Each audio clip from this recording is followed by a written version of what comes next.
ನಮಸ್ತೆ, welcome to ನಳಮಹಾರಾಣಿ ಕೈರುಚಿ. ನನ್ ಕಿಚನ್ಗೆ ನಿಮ್ಮೆಲ್ಲರಿಗೂ ಸ್ವಾಗತ ಅಂತ ಹೇಳ್ತಾ ಇವತ್ತು ನಾನು ಏನ್ ಮಾಡ್ತಾ ಇದೀನಿ ಅಂದ್ರೆ ಸ್ಪೆಷಲ್ ಮಂಗಳೂರು ಬನ್ಸ್ ಮಾಡ್ತಾ ಇದೀನಿ.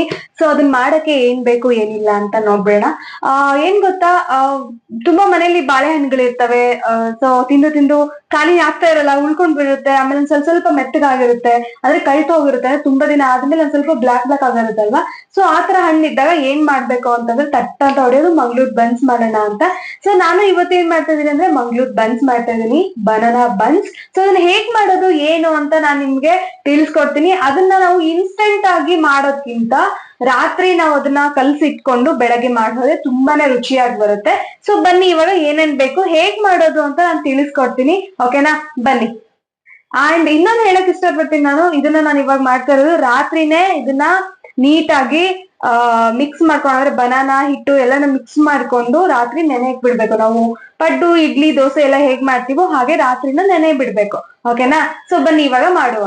ಕಲ್ಸಿಟ್ಕೊಳ್ತಾ ಇದೀನಿ, ಬನ್ನಿ ಅದಕ್ಕೆ ಏನೇನ್ ಬೇಕು, ಏನ್ ಮಾಡ್ಬೇಕು ಅನ್ನೋದು ಹೇಳ್ಕೊಡ್ತೀನಿ, ಬನ್ನಿ. ಇವಾಗ ನಾನು 3 ಬಾಳೆಹಣ್ಣು ತೊಗೊಂಡಿದ್ದೀನಿ, ಆಯಿತಾ. ಬಾಳೆಹಣ್ಣು ಮನೇಲಿ ಜಾಸ್ತಿ ಇದ್ದಾಗ ಈ ಥರ ಮಾಡ್ಕೋಬೋದು. ಸೊ 3 ಬಾಳೆಹಣ್ಣು ತೊಗೊಂಡಿದ್ದೀನಿ. ಇದನ್ನು ನೀಟಾಗಿ ಸ್ಮ್ಯಾಶರಿಂದ ಸ್ಮ್ಯಾಶ್ ಮಾಡ್ಕೊಳ್ಳೋಣ. ಅಂದರೆ ಮಿಕ್ಸಿ ಮಾಡ್ಕೋಬೋದು, but ಮಿಕ್ಸಿಗಿಂತ this is okay.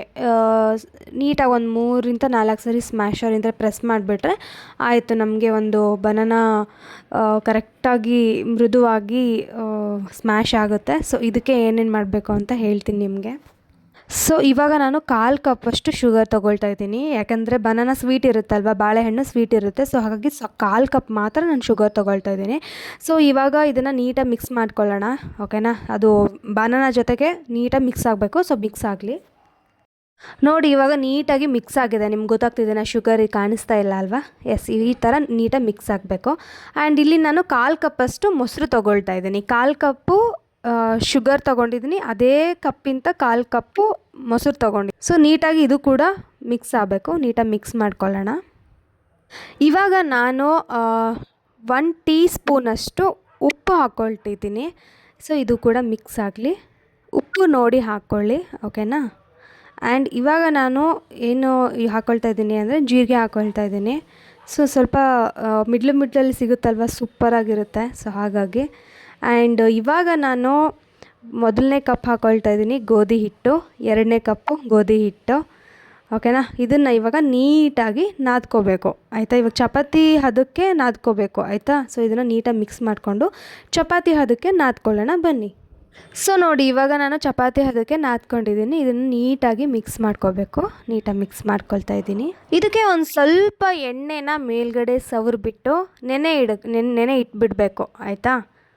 So ನೋಡಿ, ಇವಾಗ ಎಣ್ಣೆ ಎಲ್ಲ ನೀಟಾಗಿ ಸವರಿ ಇದನ್ನು ಒಂದು ಪ್ಲೇಟ್ ಮುಚ್ಚಿ ತೆಗ್ದು ಇಟ್ಬಿಡೋಣ, ಓಕೆನಾ. ಇದು ಏನಿಲ್ಲ ಅಂದರೂ ಒಂದು 7 to 8 ಅವರ್ ಇದು ಹಿಟ್ಟು ನೆನಿಬೇಕು, ಓಕೆನಾ. ಇದು ಇನ್ಸ್ಟೆಂಟ್ ಅಲ್ಲ ನಾನು ಮಾಡ್ತಾ ಇರೋದು, ನಿಮಗೆ ಗೊತ್ತಿರೋ ಹಾಗೆ. ಎಸ್, ಇದನ್ನು ಇವಾಗ ಮುಚ್ಚಿಟ್ಬಿಡೋಣ. ಎಸ್, ಬೆಳಗ್ಗೆ ಇವಾಗ ಓಪನ್ ಮಾಡಿ ನೋಡಿದಾಗ ಈ ಥರ ಇದೆ ನೋಡಿ ಹಿಟ್ಟು. ಸೊ ಅದೊಂದು 7 ಅವರ್ ಆಗಿರಬೇಕು ಅಲ್ವಾ ನಮಗೆ. ಸೊ 7 ಅವರ್ ಆದಮೇಲೆ ಇದನ್ನು ನಾನು ಇವಾಗ ನೀಟಾಗಿ ಚಿಕ್ಕದಾಗಿ ಲಟ್ಟಿಸ್ಕೊಂಡು ಹೋಗ್ತೀನಿ. ಚಪಾತಿ ಹಿಟ್ಟನ್ನ ಹೇಗೆ ಲಟ್ಟಿಸ್ಕೊತಿರೋ ಹಾಗೆ ಲಟ್ಟಿಸ್ಕೊಂಡು ಹೋಗಬೇಕು, ಬಟ್ ಸ್ವಲ್ಪ ದಪ್ಪ ಇರಬೇಕಷ್ಟೇ. ಅದನ್ನು ನಿಮಗೆ ತೋರಿಸ್ತೀನಿ ನೋಡಿ. ಮೊದಲನೇದಾಗಿ ಇವಾಗ ನೀಟಾಗಿ ನಮ್ಗೆ ಎಷ್ಟು ಬೇಕೋ ಅಷ್ಟು ಉಂಡೆ ಮಾಡಿ ಇಟ್ಕೊಳ್ತಾ ಇದ್ದೀನಿ, ಲಟ್ಟಿಸ್ಕೊಳ್ಳೋಕೆ ಈಸಿ ಆಗುತ್ತಲ್ವ ಹಾಗಾಗಿ. ಸೊ ನೋಡಿ, ಇವಾಗ ನಾನು ಒಂದು ಸ್ವಲ್ಪ ಹಿಟ್ಟು ಹತ್ಕೊಂಡು ಅದರೊಳಗಡೆ ಇವಾಗ ಅದನ್ನು ಲಟ್ಟಿಸ್ಕೊತೀನಿ. ಸೊ ದಪ್ಪ ಎಷ್ಟು ಇರಬೇಕು ಅಂತ ನಿಮಗೆ ಗೊತ್ತಾಗುತ್ತೆ. 3 ಚಪಾತಿನ ನಾವು ಎಷ್ಟು ಲಟ್ಟಿಸ್ತೀವೋ 3 ಚಪಾತಿ ಎಷ್ಟು ದಪ್ಪ ಇದ್ದರೆ ನಮಗೆ ಅದು ಉಬ್ಬಿ ಬರುತ್ತೆ. ಸೊ ಹಾಗಾಗಿ ಇದು ತುಂಬಾ ಇಂಪಾರ್ಟೆಂಟ್, ನಾವು ಹೇಗೆ ಲಟ್ಟಿಸ್ಕೊತೀವಿ ಅನ್ನೋದು. ಸೊ ಸೈಡಲ್ಲಿ ಇವಾಗ ನಾನು ಎಣ್ಣೆ ಹಾಕ್ಕೊಳ್ತಾ ಇದ್ದೀನಿ.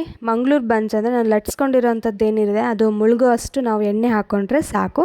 ಸೊ ಇದೊಂದು ಸ್ವಲ್ಪ ಬಿಸಿ ಆಗಲಿ ಇವಾಗ. ಸೊ ಇವಾಗ ನೋಡಿ, ನಾನು ಎಣ್ಣೆಗೆ ಹಾಕ್ಕೊಂಡಿದ್ದೀನಿ. ಇದು ಉಬ್ಬಿ ಬರುತ್ತೆ, ನೀವೇ ನೋಡಬಹುದು ಎಷ್ಟು ಚೆನ್ನಾಗಿ ಉಬ್ಬಿ ಬರುತ್ತೆ ಅಂದರೆ ಸಖತ್ತಾಗಿ ಉಬ್ಬಿ ಬರುತ್ತೆ. ಅದು ತಿಂದಾಗ ಪದ್ರ ಒಳಗಡೆ ನಾವು ಪದ್ರ ಮಾಡಿಲ್ಲ ಅಂತಂದ್ರೂ ಅಷ್ಟು ಸಖತ್ತಾಗಿರುತ್ತೆ, ನೋಡ್ಬೋದು ನೀವು. ಎಸ್, ಇವಾಗ ಅದನ್ನು ರಿಟರ್ನ್ ಹಾಕ್ತೀನಿ ನೋಡಿ. ನೋಡಿದ್ರಾ ಎಷ್ಟು ಚೆನ್ನಾಗಿ ಬಂದಿದೆ. ಎಸ್, ಆ್ಯಕ್ಚುಲಿ ಏನು ಅಂತಂದರೆ ಸ್ವೀಟ್ ಇರೋ ಪದಾರ್ಥದಿಂದ ನಾವೇನಾದರೂ ಮಾಡಿದಾಗ ಅದು ಯಾಕೆ ಕಪ್ಪಗಾಗುತ್ತೆ ಗೊತ್ತಾ ನಿಮಗೆ? ಯಾಕೆ ಅಂದರೆ ಆ ಸ್ವೀಟ್ನೆಸ್ಸಿಗೋಸ್ಕರ. ಇವಾಗ ನೀವು ಶುಗರ್ನ ಏನು ತವದ ಮೇಲೆ ಹಾಕಿದ್ರೆ ಅದೊಂದು ಸ್ವಲ್ಪ ಕ್ಯಾರಮಿಲ್ ಥರ ಬರುತ್ತೆ. ಕ್ಯಾರಮಿಲ್ ಕಲರ್ ಯಾವ ಥರ ಇರುತ್ತೆ? ಒಂದು ಸ್ವಲ್ಪ lightish black with gold colour ಬರುತ್ತಲ್ವಾ. ಸೊ ಹಾಗಾಗಿ ನಾವು ಯಾವುದೇ ಥರ ಮಾಡಿದ್ರೂ ಸ್ವೀಟ್ ಇಂಥ ಮಾಡಿದ್ರೆ ನಮಗೆ ಸ್ವಲ್ಪ ಬ್ಲ್ಯಾಕ್ನೆಸ್ ಬರೋದು ಸ್ವೀಟ್ ಮಾಡಿದಾಗ. ಸೊ ಇದು ಗೊತ್ತಿಲ್ಲ ಅಂದಿದ್ರೆ ಹೇಳ್ತೀನಿ ನೋಡಿ ನಿಮಗೆ. ನೋಡಿ ಎಷ್ಟು ಚೆನ್ನಾಗಿ ಉಬ್ಬಿ ಬಂದಿದೆ ಅಲ್ವಾ. ಸೊ ಇದನ್ನು ಟೇಸ್ಟ್ ಮಾಡೋವಂಥ ಟೈಮು ಬನ್ನಿ ಟೇಸ್ಟ್ ಮಾಡೋಣ. ಸೊ ನೋಡಿದ್ರಲ್ಲ ನಾನ್ ಮಾಡಿರೋ ಅಂತ ಮಂಗ್ಳೂರ್ ಬನ್ಸ್. ಮನೆಯಲ್ಲಿ ಜಾಸ್ತಿ ಬಾಳೆಹಣ್ಣು ಉಳ್ಕೊಂಡಿದೆ ಅಂದಾಗ ಲಾಸ್ಟಿಗೆ ಸ್ವಲ್ಪ ಬಾಳೆಹಣ್ಣು ಕಳ್ತು ಹೋದಂಗ ಆಗಿರುತ್ತೆ. ಆ ಕಳ್ತೋಗಿರೋ ಬಾಳೆಹಣ್ಣ ಮಕ್ಳಾಗ್ಲಿ ಬೇರೆಯವ್ರಾಗ್ಲಿ ತಿನ್ನಕ್ ಇಷ್ಟಪಡಲ್ಲ. ಆ ಟೈಮಲ್ಲಿ ಈ ತರ ಮಾಡ್ಕೊಂಡು ತಿನ್ನಿ. ಇದನ್ನ ಕೊಬ್ಬರಿ ಚಟ್ನಿ ಜೊತೆಗಾದ್ರೂ ತಿನ್ಬಹುದು. ಹಾಗೆ ನೀವ್ ಏನಾದ್ರು ಚಟ್ನಿ, ಕೆಂಪ್ ಚಟ್ನಿ ಈ ತರ ಎಲ್ಲ ಮಾಡಿರುತ್ತೆ ಅದರಲ್ಲಿ ತಿನ್ಕೋಬಹುದು. ಕೆಲವೊಂದು ರಾತ್ರಿ ನೆನೆ ಹಾಕಿದ್ದನ್ನ ನಿಮಗ್ ತೋರ್ಸಿದೀನಿ ನಾನು. ಬೆಳಗ್ಗೆ ಎದ್ದು ಮಾಡಿದಾಗ ಅದು ಹಿಟ್ಟು ಇನ್ನು ನೆನೆದಿಲ್ಲ ಅಂತಂದಾಗ, ಅಂದ್ರೆ ನಾನು ಇನ್ಸ್ಟೆಂಟ್ ಮಾಡಿಲ್ಲ, ಸೋಡಾ ಹಾಕ್ಬಿಟ್ಟು ನೈಟ್ ಅದನ್ನ ನೆನ್ಸ್ಬಿಟ್ಟು ಮಾಡಿರೋದಲ್ವಾ. ಸೊ ಹಾಗಾಗಿ ಕೆಲವೊಂದು ಸರಿ ಅದೇನಾದ್ರು ಹಿಟ್ಟು ನೆನೆದಿಲ್ಲ ಅಂದ್ರೆ ಉಬ್ಬಿ ಬರೋ ಚಾನ್ಸಸ್ ಇರಲ್ಲ. ಸೊ ಹಾಗಾಗಿ ಇಲ್ಲಿ ನೋಡ್ಬಹುದು ನೀವು. ಸೊ ಇವಾಗ ನಾನು ಹಾಗೆ ಚಟ್ನಿ ಇಲ್ದೇನೆ ಹಾಗೇನೆ ನಾನು ಟೇಸ್ಟ್ ಮಾಡಿ ಹೇಳ್ತೀನಿ ನಿಮ್ಗೆ. ಅದನ್ನ ಮುರ್ಕೊಂಡ್ರೆ ಸಾಕು, ಆ ಘಮ ಹೇಗ್ ಬರುತ್ತೆ ಗೊತ್ತಾ? ಬನಾನದ್ದು ಸಕ್ಕದಾಗಿ ಬರುತ್ತೆ. Wow, super. ಹಾಗೂನು ತಿನ್ಬೋದು, ಮಕ್ಳಿಗೆ ಕೊಟ್ರೆ ಹಾಗೂನು ತಿನ್ಬೋದು, ಚಟ್ನಿ ಜೊತೆಗೆ ತಿನ್ಬೋದು.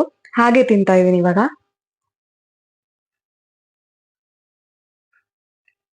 ಅಷ್ಟೊಂದು ಸ್ವೀಟ್ ಇಲ್ಲ, ನಾನ್ ಸ್ವಲ್ಪ ಸ್ವೀಟ್ ಕಮ್ಮಿ ಹಾಕಿರ್ತೀನಿ.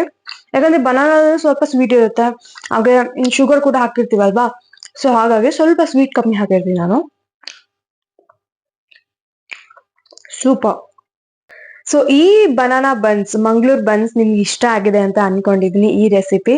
ಹಾಗೆ ಮತ್ತೊಂದು ಅಡುಗೆ ಜೊತೆ, ಮತ್ತೊಂದು ಹೊಸ ರೆಸಿಪಿ ಜೊತೆ ಸಿಗ್ತೀನಿ. ಅಲ್ಲಿವರೆಗೂ ಬಾಯ್.